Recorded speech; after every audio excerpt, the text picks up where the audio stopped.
Shalom saudara, firman Tuhan di dalam Kisah Para Rasul 1 ayat yang ke-11 dikatakan, "Hai orang-orang Galilea, mengapakah kamu berdiri melihat ke langit?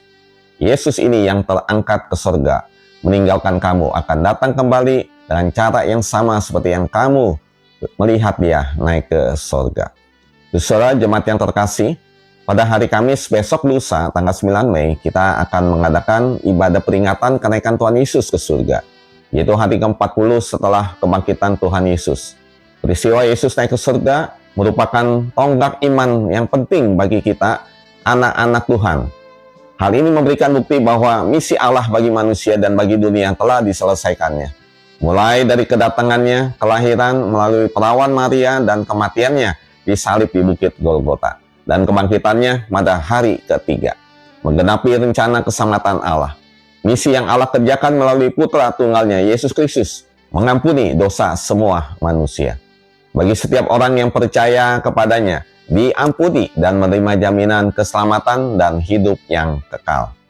Alkitab mencatat di dalam Kisah Para Rasul 1 ayat yang ke-11, setelah 40 hari dari kebangkitannya, Tuhan Yesus terangkat dan kembali ke surga dengan disaksikan oleh para muridnya. Apakah makna kenaikan Tuhan Yesus ke surga bagi kita orang percaya? Pertama, mari kita hidup dengan memiliki pengharapan. Janji Tuhan mengingatkan kita, satu kali kelak Yesus akan datang kembali menjemput umatnya.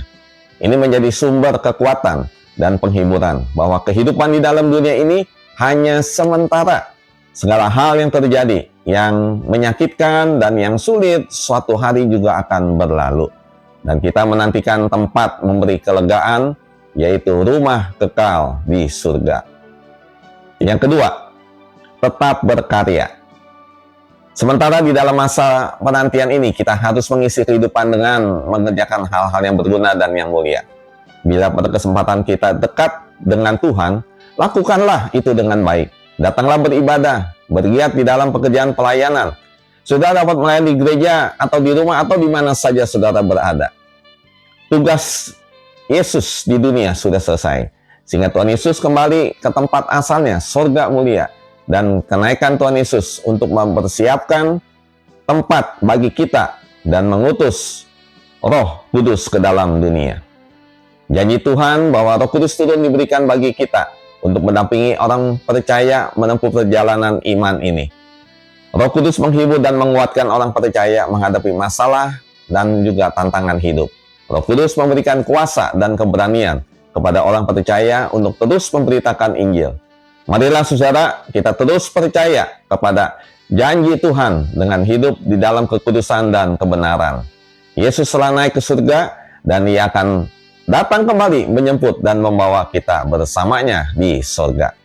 Dan Ia akan datang kembali kedua kali dan memberi pengharapan kebangkitan bagi orang percaya ketika waktunya tiba. Ia akan datang kembali untuk memberikan tubuh kebangkitan setiap orang percaya dan mengumpulkan mereka bersama-sama dengannya untuk selamanya di surga. Itu dikatakan di dalam 1 Tesalonika 4 ayat yang ke-15 sampai 17.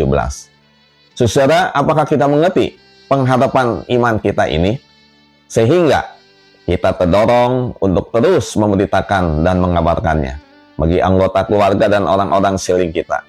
Keselamatan hanya dapat kita dapatkan di dalam diri Tuhan Yesus. Di dalam Kisah Para Rasul 4 ayat yang ke-12 dikatakan apa saudara? Dan keselamatan tidak ada di dalam siapapun juga selain di dalam Dia. Sebab di bawah kolong langit ini tidak ada nama lain yang diberikan kepada manusia yang olehnya kita dapat diselamatkan. Amin. Tuhan Yesus memberkati.